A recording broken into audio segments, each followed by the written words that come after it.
What's up, Multiverse? Dr. Dave here, and welcome to the Geek Lounge. Today, we're actually going to be taking a break from the Black Friday pause, as well as a break from Funko Pops, because in the words of the great one, the People's Champ, The Rock himself, finally, we are getting around to looking at another Lego set. This one in particular, I can't wait. I've had it for a long time, and it kind of makes sense to do it now because the most anticipated movie of the year, or at least the most anticipated MCU movie of the year, hit cinemas today, or at least it hit cinemas for us here in the UK. I think it might be the US tomorrow, right? Not too sure about any other countries. I can't wait. Like I said, I've had this set for a long time, and I am, of course, talking about this bad boy right here. Wait, what the hell? How did this get in there?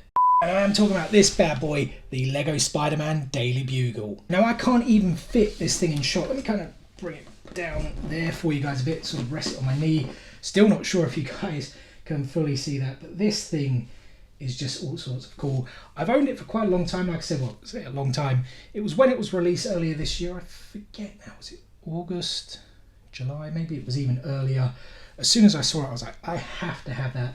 I was a huge, well, I still am a huge Spider-Man fan, especially the animated series back in the 90s. And I actually had that, I think it was Toy Biz, right? I was about to say Hasbro, but Toy Biz?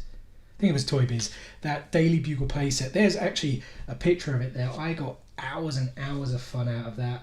Like I said, was a huge fan of the Spider-Man animated TV show. Sorry, I lost my words a bit there. I was just kind of thinking, yeah, it's on Disney Plus now, and I actually haven't fully finished it yet, which I don't know why I need to get around to. I think I've got like 10 episodes left, but then other Disney Plus shows came out. But we're kind of veering off topic there. We are talking about this Daily Bugle set. So it is what? Set number, what is it there? 76178, 3,772 pieces. It's got the 18, that's pretty heavy as well, 18 plus there as well. So it is an adult set, and it has an absolutely ridiculous amount of minifigures. Let me turn that over there for you guys. We have then going through the roster: Punisher, Daredevil, Mysterio, Blade, Dr. Octopus, Venom, Carnage. I can't even see now who that is there at the end. That's Peter Parker, Aunt May, Gwen Stacy, Miles Morales, Ghost Spider. Isn't that just like Spider-Gwen? I thought Ghost Spider? I don't know. I'll have to look into that. Firestar, Spider-Ham, that's pretty funny. Black Cat, was that Betty Brown? I can't really quite see there at the end. J. Jonah Jameson, Ben Ulrich, Robbie Robertson, was that Ron? Is it Ron Barney? Ron Barney, Bernie the Cab Driver, Amber Grant, Green Goblin, Sandman, and Spider-Man himself. I actually think the sorry if they're squeaking there, it's kind of enclosed here with this massive Lego set. I think what I read online, the Punisher, Daredevil, Blade, Black Cat, and the J. Jonah Jameson were all exclusive. I say exclusive, it did say new to this set, so I'm not sure if they are exclusive to this set, but they certainly were released with this set. But yeah, guys, this thing is all sorts of epic. I hope you guys can see a kind of better look at it there. If I kind of, I really can't see where a good point is to have it in the shot. It does, of course, go all the way around. Kind of shows you a bit behind there, and I think you can kind of take off, as you can see, the sort of window pieces and things, so you can see the model in greater detail. But yeah, guys, I mean, I've talked about this enough. Let me just pop it down here for a sec. I'm going to get the box opened up, get everything out, kind of spread it all out, take a look at the instructions, and pretty much get building. So let's cue some, I don't know, cool music, inspirational music, whatever. Let's cue some music to start building. But actually first, guys, I was kind of wearing this because I thought we'd keep up with the Spider-Man theme, but honestly, with the lighting, with this radiator on behind me, there's just too much heat here. I'm absolutely boiling, so yeah, I'm gonna pop it off. Let me get rid of this, and now cue that awesome music for this build.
And so that is the set, guys. I have to say my kind of shoulders, neck and back, they are aching a little bit. I mean, it wasn't an arduous or kind of difficult build. I guess it wasn't even particularly long when we consider some of the other sets. You can quite see some of those there in the background, especially like the the Star Destroyers and things like that. I kind of filmed this over a day and a half. I started really late on Monday, kind of getting things prepared and whatnot. I started on Monday, kind of went not too late-ish, and then pretty much spent most of yesterday doing the rest of the build and everything else, obviously putting this video together as well. So yeah, like I said, day and a half kind of total time, but I obviously had breaks, lunch, dinner. I am the chef here at the Geek Lounge as well. We've also been catching up with The Witcher Season 1 because that came out like 2 years ago, so I kind of need to refresh and remind myself what happened in time for Season 2, which drops on Friday on Netflix. So yeah, I had quite a few breaks in that in between. I kind of tallied up the footage and it came to 10 hours and 16 minutes, although, included in the footage wasn't all kind of the preparation and what I mean by that, I'm not talking about lighting, tripod, etc. I'm actually talking about preparing the bags, opening them up, kind of laying everything out in a kind of somewhat nice order. The professor does it much more nicer than I do. I kind of get frustrated with things, and sometimes I just go and put everything into a pile, but that takes some time. So I'm going to round up the build time to a cool 11 hours, and it was actually quite a fun build, to be honest. There wasn't too many things that were monotonous. I mean, the windows for sure were. Whenever you get like a ×8, ×10, ×16, Lego builders will know, you're like, ugh, you build the same thing like 16 times. So because this is a New York skyscraper and they have lots of windows, this model obviously has lots of windows. Each room, floor, area, whatever you want to call it, is kind of built the same. The structure and the what's the word I'm looking for? I was about to say facade, or like the exterior. I guess I said it right. Structure was very similar in how each thing's built. You'll see it obviously in greater detail when we take a look at the set. For the most part, it was pretty enjoyable. Lots of great details that I can't wait to show you guys. Lots of little intricate pieces. I actually just thought the taxi though was a little bit monotonous, but I'm kind of thinking, was that due to the time? I was building this late on that first night, and I kind of think that maybe I was just tired and getting annoyed, but I don't know, I just kind of felt that was a bit monotonous. I really enjoyed the Daily Bugle signage, because I don't know if it was because it was the end of the video and I was so happy to get it finished, but it was kind of actually, I don't really know the word to describe it. There was something almost calming kind of putting the wording together. I don't really know what or how to describe it, but like I said, maybe it was just because I was finishing the model and it was like a relief to finish the model. I actually got the book here. I didn't mention the book before. It's actually a kind of like portrait, which most books I've actually seen a landscape, especially all the models I built. I'm pretty sure most of the models the professor's built as well have kind of been landscape. But the one kind of criticism, if I could have, was that as you're kind of building through, the models I built, and again the models I've seen that the professor have built, they've kind of like highlighted the kind of bricks you're putting in. I don't know if you guys can necessarily see that there with the light shine as well, but there's a lot of arrows rather than the kind of brick itself being highlighted, and when you kind of get further in and there's lots of kind of, as I said, small intricate pieces, it can actually get quite difficult to know, okay, where am I putting that, because it's not like it arrows every single piece, and I just kind of thought that was a bit weird. I don't think that's something new Lego do, but I kind of always felt there was always like a green or a yellow highlight around a particular piece. I always found that very, very helpful. I just feel would have shaved a little bit of time off, completing this model, but it is what it is. It still wasn't too bad, still wasn't too difficult. I didn't really make a few mistakes. I don't know if you guys did spot one when I was putting the roof on. I did actually put that on the wrong way in the video. There are a couple of other little bits, little areas and mistakes that I made, but easily fixable. So like I said, wasn't too bad to follow. I did actually want to read out this first passage because I didn't really look at this in too much detail. There's all the minifigures, which we are going to look at in a second. But here, guys, it actually says, Heading to the lift, our first stop is the bullpen, the beating heart of the Daily Bugle's news operations, where you might catch our team of journalists working on a Spider-Man front page scandal or just helping themselves to donuts. On the second floor, you'll find our photographer Peter Parker. He's a pretty normal guy. Mind that nasty looking spider though. On the top floor, you'll find our editor J. Jonah Jameson calling the shots. Best to say out of his way, he can be a bit grouchy. And definitely don't mention Spider-Man. You might notice some loud noises during your stay here. Don't worry about that. It's most likely Venom, Doc Ock, Green Goblin, or one of the other villains engaged in deadly battle on the exterior of the building. Happens every day.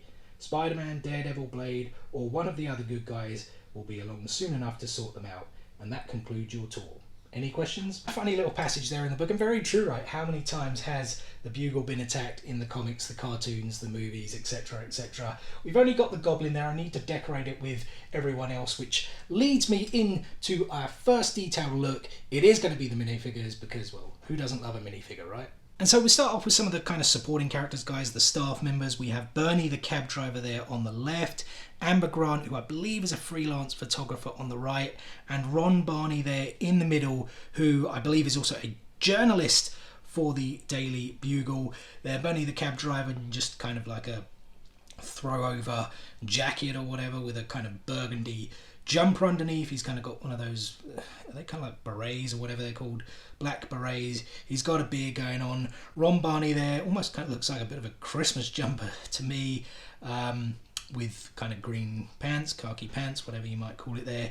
He has a smile. I kind of like the kind of grey and white there at the kind of bottom of his tash. That's pretty cool. And then Amber Grant, like I said, I think is a freelance photographer. She has a red cap there, kind of the bag, I guess, has it got, you know, a camera in it, some photos of things she's taken, because like I said, she is a freelance photographer. There are different faces for Ron Barney and Amber Grant. As you can see, I've changed them there. Ron kind of is just more plain faced, maybe even a little bit disgruntled. Amber's kind of giving a bit of the people's eyebrow. That's two mentions of The Rock in this video. Dwayne Johnson, you just can't seem to escape him. But Bernie the cab driver does not have a different face. And there is a quick look at the backs of those figures as well, guys. No detail really for Ron Barney. You can kind of see a hood there for Bernie the cab driver. And as I said, you can kind of see that bag, that satchel at the back there for Amber Grant, as well as a ponytail coming through the cap, which is pretty cool. Now time for some more staff members. Well, staff members plus one. From left to right, we have Betty Brant, Robbie Robertson, J. Jonah Jameson, Peter Parker, Aunt May, who is the plus one, and Ben Ulrich. And Betty Brant there is in, I think it's kind of like a pink hoodie to me. It kind of looks a little bit like that with that kind of, what is that hairstyle? What do they call that? I always say this, guys, I have no hair, so I don't really know much about hairstyles. So let's move on quickly to Robbie Robertson, who again looks like he's wearing a bit of a Christmas jumper there to me. I like some of the grey detail there in his beard. That is pretty cool. J. Jonah Jameson, this is actually an exclusive figure, or at least brand new to this set. He's kind of got the waistcoat there, the blue tie, some buttons, and he's carrying a purple marker pen, I think that is. Kind of got that kind of angry, sneering look on his face. That's very cool. Peter Parker there has the satchel over his kind of red, whether that's a leather jacket. Obviously, it's very kind of Spider-Man-y colours there with the blue and the red. As I said, the satchel probably having his camera and some photos in it. He's giving off a smile. Aunt May there in kind of a greyish kind of colour, is that beigey lines in there. Cardigan with probably blue jeans or at least blue pants, carrying a tray of cookies that she's probably delivering to Peter, and then Ben Ulrich there as well. The detail on the specs is fairly cool. I mean, it kind of is hard, I guess, to do glasses for Lego minifigures. He's wearing a kind of black suit with some kind of gold trim and a kind of burgundy tie there as well, with beige pants. And there is the alternate faces, guys. Kind of shocked, scared, slash just plain looking there for all of the characters, except for J. Jonah Jameson. That one is kind of my favourite alternative. He's got the spider webbing that's been shot over his mouth to shut him up. I think that's very, very cool. And a quick look at the backs of each character there, guys. Not too much really going on. As I said, I think that is a purple hoodie there for Betty. The kind of Christmassy design / whatever jumper that is that Robbie's wearing is the same. You've kind of got some creases there on the back of Jonah Jameson. You can see the bag in a bit more detail on Peter. It's kind of the same jumper really, and the kind of same detail there on the back of Ben Urich as well. Actually kind of looks a little bit Spider-Man-ish, the kind of black and gold suit there that I think we're going to see in that new movie releasing today. And then, guys, we have some of Spider-Man's kind of closest friends. We have, well, she was called Ghost Spider, but I was known her as Spider-Gwen. Was she called Ghost Spider at some point? If so, let me know in the comments section below. But to me, Spider-Gwen there on the left, Gwen Stacy, who is of course Spider-Gwen, in the centre, Miles Morales there on the right. I was a bit surprised they didn't do a like Miles Morales out of suit figure as well.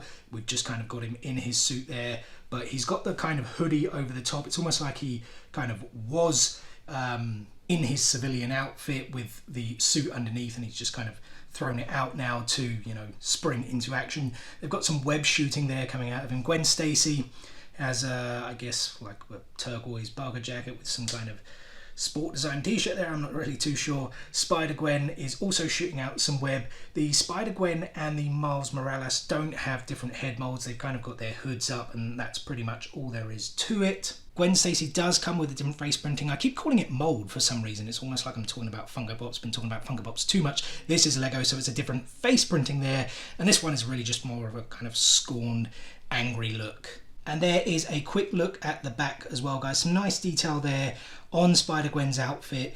Gwen Stacy is really just the puffer jacket. You can kind of see the ridges there in the jacket, and the nice Miles Morales kind of logo there on the back of his, what was that, burgundy maroon coloured jacket as well. And next up, guys, we have some more allies of Spidey, or well, I guess one or two of them were also enemies of Spidey at various points in the comics and the cartoons as well, who eventually became allies. From left to right, we have the Black Cat, the Punisher, Daredevil and Blade. All four of these figures are exclusive to the set, or they didn't mention the word exclusive. I've said this a few times now. It said new to this set. So these figures have been released from this set. Maybe they won't necessarily be exclusive in the future, but certainly new to this set. The Black Cat there has a diamond that she's clearly stolen with a whip and a nice smirk there on her face. I love the Punisher minifigure. The Punisher is second probably to Spider-Man as my favourite character in the Marvel Universe, at least the comic universe. I love the symbol there, the kind of plaster on the face, the angry face, the stubble, all looks very cool. Two guns there as well. There's that kind of piece that adds on almost to give it an extra magazine, but it kind of almost looks like a kind of one-holded flamethrower there to me. Daredevil, another character I love immensely. Very, very cool printing there on the chest. He's kind of got the smirk there on the face, carrying, you almost can't quite make out that second stick just because of how low down it is, and then holding the other stick kind of higher. And then of course Blade the badass. Can't wait to see his introduction into the MCU. Actually, I can't wait to see any of these four characters' introductions into the MCU. We now know Charlie Cox is going to be playing Daredevil again. I can only imagine John Bernthal will be playing the Punisher. And is it Mahershala Ali? I hope I pronounce his name right, playing Blade. Have we had a Black Cat casting yet? I can't remember. Were they going to do a movie? If not, I'll put a comment down there below. But these figures are all very cool. I didn't mention anything about Blade because his printing is awesome. I mean, you can see the swords anyway there on the back, but he's got the red shades, the goatee with a smile there, and it's kind of like the armor, I guess, underneath the leather jacket. Maybe the leather jacket could have come down a bit further, because I think, or at least in the Wesley Snipes movie, he kind of wore that longer jacket, didn't he? But yeah, it looks like there's maybe a few things on his belt as well, you know, gas grenades, garlic, whatever it was, to, slay some vampires. Only the Black Cat and the Punisher have different face molds there. Daredevil and Blade do not. As you can see, the Black Cat is more kind of peed off, an angry look there on her face, whereas the Punisher has more of a smirk. He's also giving off the people's eyebrow there. I definitely prefer that first face mold though, with that plaster over the eye. That was very cool. And a quick look at the backs of each character there. Some nice printing on each one. You can't see a lot going on with Blade, but he does have those two swords, which is very, very cool. Daredevil's got some nice kind of printing there on the back as well, kind of with his utility belt. The same for the Punisher as well. He's got some really nice things there, a couple of pouches where there's grenades, bullets, who knows what in there. And then some real kind of, I guess, just general back printing on the Black Cat as well. I then thought we'd do the last of the two heroes, guys. Here we have Spider-Ham and the regular Spider-Man figure as well. The Spider-Ham mold is very, very cool. It wasn't unique to this set or released with this set, so I don't know what set it was available in. Probably something Into the Spider-Verse related.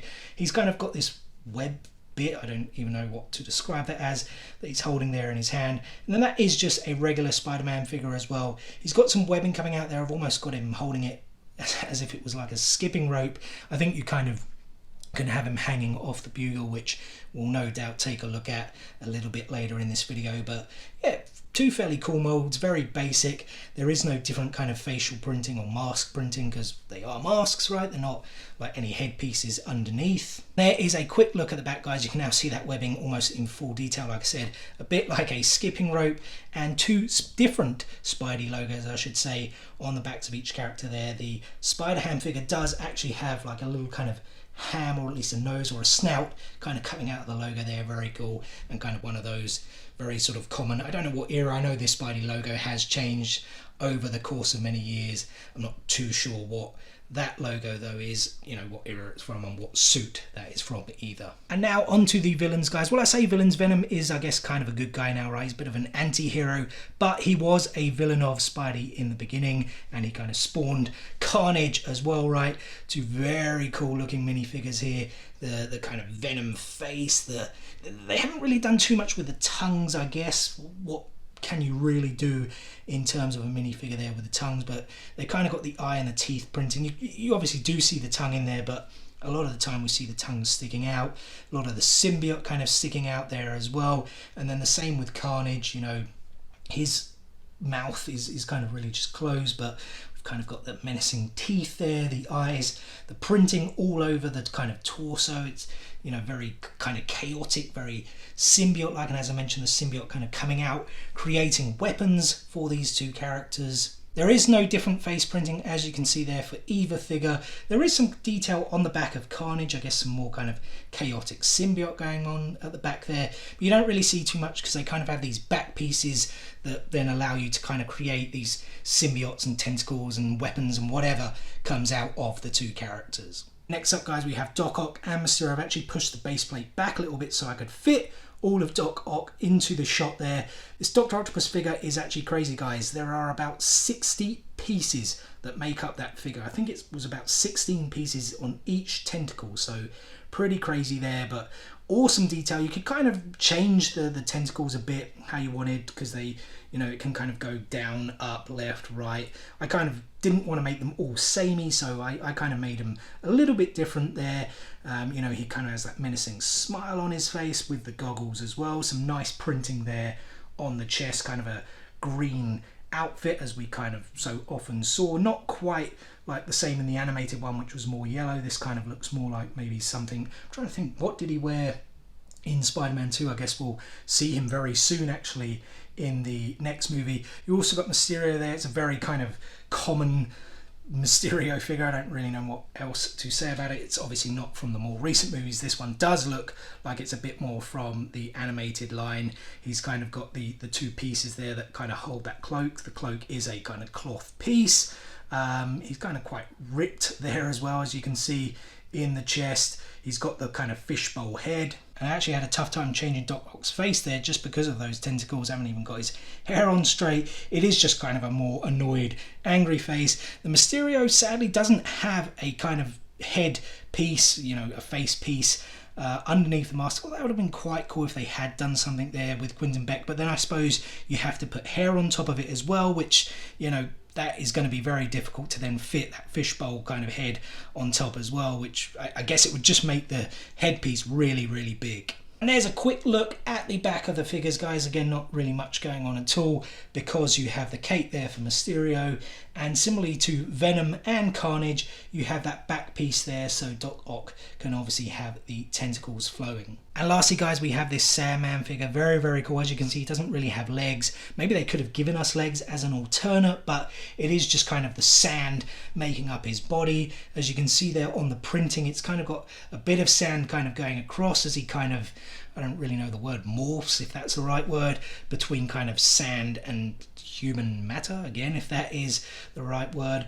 You know, one arm is also kind of that sand color, as is the hand. I don't know if you can quite make that out there in the light. So that's a really cool detail. He's kind of got that kind of angry, sneering look on his face. And there isn't another face mold for the Sandman. I thought I'd give you a quick look at the back as well, which is very much the same, you know, this sand kind of twirling up, going kind of across his body. And then this figure also comes with this awesome, I don't even know what you would call it, base piece, I'm not really sure. It's kind of really him shooting up out of the ground. As you can see, it gives off some debris, some more sand. It's like a very, very cool piece to add to the figure and make it even more menacing than it already is. And I think I might have said lastly with the Sandman, but I was actually lying. Well, actually I kind of forgot, if I'm being honest, because I actually had the Green Goblin and Starfire already on the Bugle in the kind of positions they're in when you build those particular parts. We have, as I said, the Green Goblin there on the left, Starfire on the right. Goblin has his satchel with his kind of pumpkin bombs or whatever those things were called. He's got the menacing kind of look on his face, the hood there. Some really nice detail there on his outfit, kind of almost kind of like mesh stuff, knee pads. He's got the belt going there, nice purple, nice greens. Starfire is a bit more kind of basic.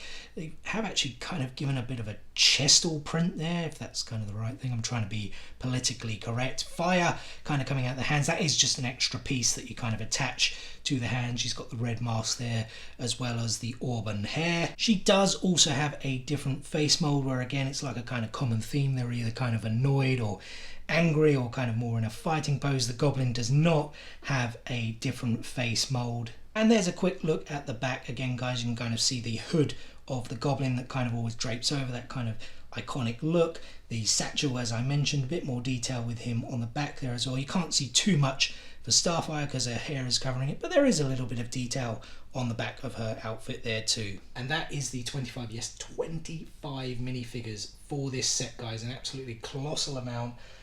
Tons of really cool figures. Like I said, 5 exclusive, or at least 5 new to this set, which is very, very cool. But yeah, guys, we talked enough about the minifigures. We've talked enough about the build. It is time to get into the Bugle itself.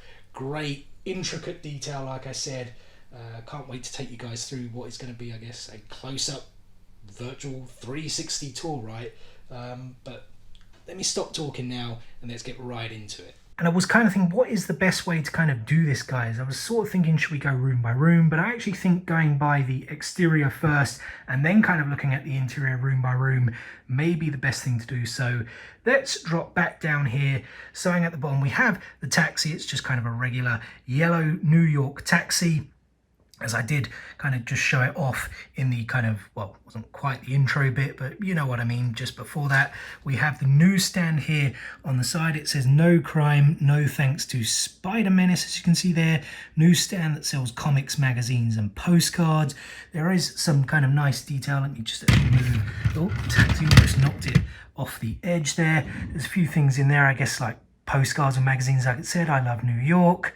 Can't really kind of make out the other ones. There's something to do with Wilson Fisk there. I think that is a magazine kind of cover there. That's pretty cool. This is kind of the entrance here of the Bugle. As you can see, we've got some potted plants on the outside. You'll see a few studs here. I think that's so you can kind of put characters in there rather than anything else. A fire hydrant here maybe would have been cool if that was red for a kind of typical sort of New York fire hydrant. I'm not saying they are red, but you kind of see them in the movies like that. We've got the Daily Bugle logo there at the front. I think, is that supposed to be like a satellite or something there? Not really too sure. Didn't mention on the newsstand there is kind of like, is that like an extractor fan or something there? That's pretty cool. You can kind of slightly see inside, but we'll get to that in just a sec. Let's kind of, what I was thinking, do we head up? Now let's go round first. So to the side of the building here, we kind of have this kind of electrical point here. You guys actually can't really see. I don't know if I'm going to be able to get round to see the detail. There's like kind of a little lightning symbol on there. We've then got a New York sewer cover there, that's pretty cool, as well as a dirty little rat there, and then just some kind of boxes that are thrown out on the side. There is this kind of wall piece here that's damaged and broken that you can open up, but we'll get to that in a second. Let's swing round a bit here. We kind of have a back door here. Exit, do not block. It's kind of got some graffiti on there as well.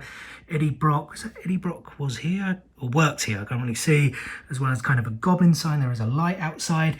There is this is pretty cool. It's kind of like a webbing, but inside is one of Peter Parker's bags that he kind of stashes there, so he has quick access to his suit. I thought that was quite a nice little detail. There are some yellow dumpsters here which actually have garbage in them as well. I don't know if you guys can kind of make that out. There's some cans there in that one. It's just those bins actually don't lift up, so that's why that is a little bit awkward. And we have some more rubbish in there. Look at that, guys. Dirty green hot dogs. Speaking of dirty, I'm sorry about my kind of fingernails and kind of cuticles, if that's the right thing. I'm actually struggling to kind of get that back on now. We'll fix that in a bit.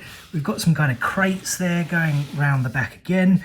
A kind of barrel there at the back of the newsstand as well. Again, kind of like an extractor fan thing there too. I actually didn't even mention on an extractor fan there is a bird sitting there too. That's a pretty cool detail.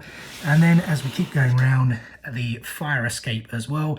It does go all the way up, as you can see there. I think that's another little satellite or something that goes on there, but yeah, pretty cool that this fire escape goes all the way up, guys. And this would then be the second section of the building, guys. I guess the bullpen inside. Here on the outside, we've kind of got some monitors, and I guess these are the sorts of things you would typically see in New York. Monitors, what's the right word? Not really billboards. I kind of forget the word. Big projectiles, same as you would see in London. We have here earlier today, breaking villains promise to stop being bad guys. Can they be trusted? Mysterio, Doc Ock, Sandman, and Goblin there. That's pretty cool, pretty funny. We've got the DB News here. Just the Facts with J. Jonah Jameson. Clone epidemic out of control. Dr. Kirk Collins, Professor Miles Warren, and the Scarlet Spider. Obviously in some kind of discussion. Is Spider-Man to blame? And then kind of going around the side there, vote Osborn for mayor. I think it's kind of quite funny considering just up there he is kind of smashing through the bugle on his glider, if that is the Norman Osborn Green Goblin as well. Was there any detail kind of going around? I don't think so. I think this was all just kind of windows here. Obviously, as we then get round, we've got more of the fire escape. I pretty much showed all of that off anyway. And then we kind of come back to the front, which is then this bit with the Goblin. And this bit is very cool, guys. They kind of did this whole mishmash of like construction and breaking windows and bits of fire as the Goblin is shooting out of the windows here. This is what, the third floor? What is it, second floor? I don't know. It's different for us here in the UK as it is in America, because we have ground floor. Do you guys call that first floor? Anyway, let's not get into semantics, but as I said, very, very cool of him busting through there. Some nice detail. I think they did a really good job there with the construction of that. You can kind of turn around and kind of see the flame firing out there at the back. I didn't even mention the Goblin glider as well. Again, with this one, not too much detail going around. We have windows, but we do have a balcony here at the back, which has another kind of fire escape and a light as well there, guys. And again, speaking of the fire escapes, that is what is on the other side, but we have seen that in full detail already. And then the top floor, which is J. Jonah Jameson's office, you kind of have these white bits here. I think I do remember them in the movies where people kind of can grab onto if they sort of fall down. Well, I don't think that's what they're actually there for, but I think that's what Spider-Man has used in the past. I may as well show the spider buggy off now, because there's not much else going on there. It is on kind of like this rotating piece, but I think because of the weight of it, it kind of always wants to fall down. As I said, nothing else really going on there, but we do have a little bit of detail on the back of this. We have another bird here, this time with a nest there on that kind of extractor fan. And then you have one of these billboards. I guess it's kind of, you know, it's at the back, it's peeling, it's kind of old, it's Rodham. Just the Facts with J. Jonah Jameson, because it is at the back of the building, right? Probably not too many people really see that, but a cool detail to put at the back nonetheless. I mean, we've shown the fire escape off several times now. As we swing back round, we can then go up to the roof, which has the Daily Bugle sign there with the trumpet. Very, very cool. And then we can swing this around a bit here. We have this water tower, which actually does have some stickers on it there. You can see a Goblin sticker as well as a Miles Morales sticker. Is that actually... I thought that was sticking up a bit there on the top of the tower. That's pretty cool. The weird thing is there's almost some blue bricks in there. I'm not going to open it up as if to signify water, but you're never really going to open it up. There is kind of like a fan piece there, which I thought was pretty cool. And you obviously have this kind of big satellite kind of, well, of course it's a satellite dish. I don't know what you call these things, like a satellite tower. It's got one big satellite there, and then kind of two smaller ones, and then kind of a medium one in the middle there, and then kind of has the thing go up with the red light on the top. And then that is actually the fire star piece. It's kind of wobbling quite a lot because it is just really on that, I guess, kind of transparent rod that kind of holds her up there. But yeah, guys, that is the exterior of the Daily Bugle. Let's now get a look inside where we have all this really cool, crazy, intricate detail. And I am actually going to apologise for the ground floor, guys, mainly because there's no way to really get in it without having to take all of this off first, and I really don't honestly want to do that, although it is a bit of a shame because there is some nice detail in there. It's kind of a green floor. You can kind of make out that is the elevator there in the back with those two brown buttons. You can kind of see there through the window we have a vending machine. That's what that red bit is there, and that is actually blue cans. They even have like soda tops on the top of the cans. I mean, you will never see that unless you literally take them out of the set, so that's pretty crazy. This is, I guess, like the foyer, right, where people come in. There's kind of like a desk there. That is a walkie-talkie there. You guys probably can't make that out too much. Even that thing there, the kind of grey bit, like where my finger is there, that is actually a barrier to get in to then go into the lift. That is the door that is the exit. There is a sign, can't really quite make it out there. There is some kind of publication material in there as well on the newspaper. But yeah, like I said, guys, I really don't want to take the top off of this, so I do apologize you don't see this too much. This actually is a sliding door as well. I'm probably not gonna, oh yeah, we got it a little bit. I suppose that's what that hook thing there is for, actually, isn't it? Yeah, it's a sliding door, so, you know, that's a pretty cool little feature. But yeah, the only one annoying thing is you do have to take off the next piece to actually see inside of that, and it would mean me having to take off everything, and I honestly don't really want to do that right now. And to tell a lie, guys, and to be perfectly honest, I completely forgot about this section here at the back, which you can take off, I say at the back at the side, but there we go, you can just take that off, and you can actually get a better look inside there. There is that barrier. I don't think I'm going to be able, no, I was trying to get my finger in there to push the barrier. It does push it. You can kind of see the desk there in the background. There are some of the kind of publication prints and things, as I mentioned. You can't really see them too much. Kind of waiting chairs. There is that vending machine. It's even kind of got like a keypad thing on there that you can see. You've also got the back door. Can I actually reach that? I can just about, because that does also open up, if you guys can see that there. Kind of opens and closes. Green lights. There is also a TV set up there, which I completely forgot about as well. It kind of mentions something there about Michael Morbius. I don't think I'm going to be able to get it into focus too much. Can we zoom in and see that? I don't know if that's quite, no, that's not really in focus either for you guys, but it actually does say panic on garlic supplies, hit all time low. Yeah. It is quite small. I couldn't really read that, guys, but yeah, very, very cool. As you can see, I did actually see there are some more kind of prints and things on the wall at the back there. Well, that is way out of focus. But yeah, pretty cool. And like I said, I completely forgot about that. So glad I just kind of remembered it so I could show you the foyer in a little bit more detail. But the good thing with the rest of the floors, guys, are these pieces do just kind of pop off. I want to be careful a bit there because I should have really done that with two hands. But look at that, guys. How cool is that? This is the ball pen where kind of all the work kind of goes on. You've got like a little kitchen station here, a pink cup. You've got some donuts there, a coffee maker. We've kind of got some, I guess, award-winning newspaper or what do they call those? What's the thing called? Page one? Yeah, I'm sure there's a better word for it. We've got some, Times Scare Spider-Man, no, it's going a bit out of focus there, apologies guys. Spider-Man No More, I think, and then Doc Ock still at large there. You can see there's the elevator. We didn't really get to see the up and down buttons before on the ground floor. There is a water cooler there. I'm pretty sure that made up about 10 or 20 pieces, which is crazy. We've got desks here, filing cabinets. Who is Spider-Man there, more kind of newspapers, then monitors with other news going on. I don't know if that's other news stations or if it is the Daily Bugle or the DB News Network or whatever it's called. We got a trash bin there. These are pretty cool. You see these quite a lot. They're kind of stacks of newspapers there. I think that's something about Matt Murdock, isn't it there? It's like so small, guys. Like I said, lots of intricate detail. You've got a monitor there, lights. You've even got things on the monitors, if you guys can kind of make that out there. Keyboard's very cool. That's kind of like a coffee cup. I mean, I can't even get the camera to go in all the way around. There is obviously another desk at the back there with another monitor. There's like what is that green? That was like a green bottle. I wasn't too sure what that was.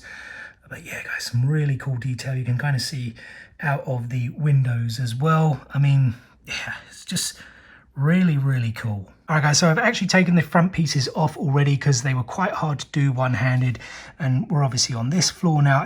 I don't know if this is like Peter Parker's office or whatever it said. It said you would find Peter Parker up here on this floor in that book. There we kind of have this photocopier, guys. Let me see if I can get in there. It even opens up and kind of has a transparent piece. How cool is that? You've got some more buttons there for the lift. Big old spider web there because there is a big old spider in this room as well. It's almost kind of like a storage closet where people dump things. There's kind of boxes here. There's kind of some papers there, as you guys can see in the background. Even a pizza box, a camera.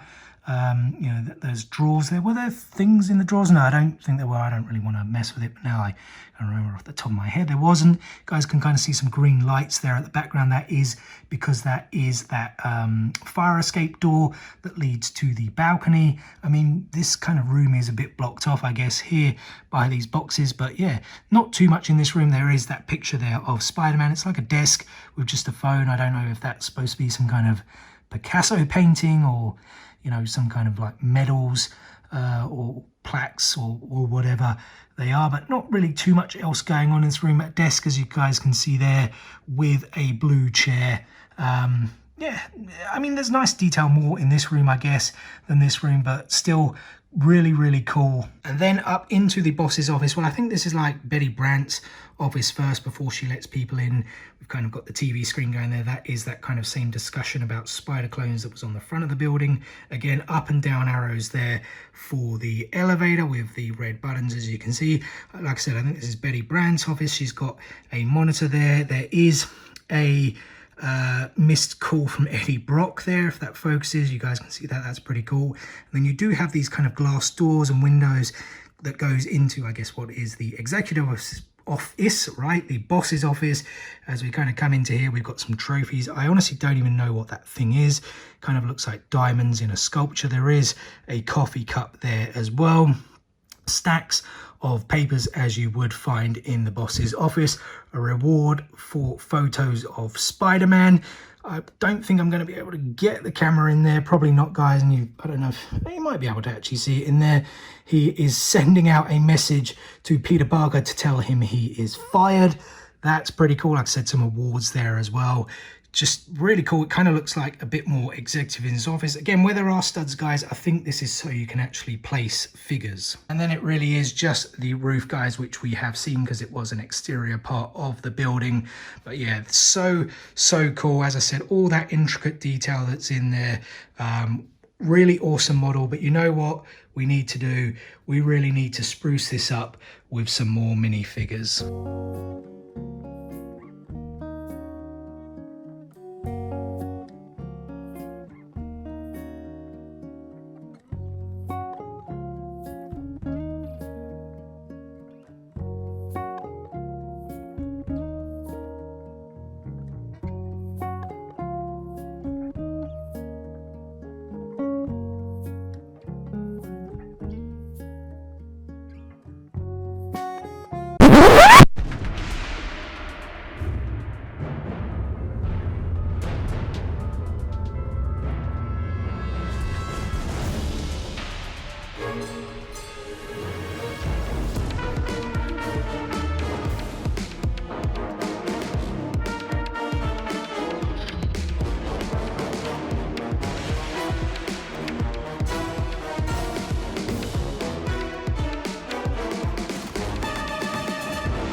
is going to do it for today's video, guys. The Lego Spider-Man Daily Bugle, such a cool set. First and foremost, guys, thank you so much for taking a little bit of time out of your day to spend with me here on the Geek Lounge. Well, it was more than a little time. This was a slightly longer video, but I hope you guys did enjoy it. If so, be sure to give us a like, drop some comments below. Have you guys picked up this set? What did you like most about this set? What details did you like? What minifigure did you like?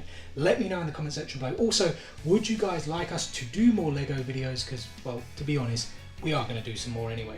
And as always, guys, be sure to subscribe and enable those notifications so you don't miss out on any future content, including more Lego sets that are coming in 2022. In fact, let me make it real easy for you. Hit this button right here to subscribe. Go and do it. Hit it, smash it, click it, whatever. Enable those notifications. Guys, thanks again for watching, and we will see you on the next one. Peace out, nerds.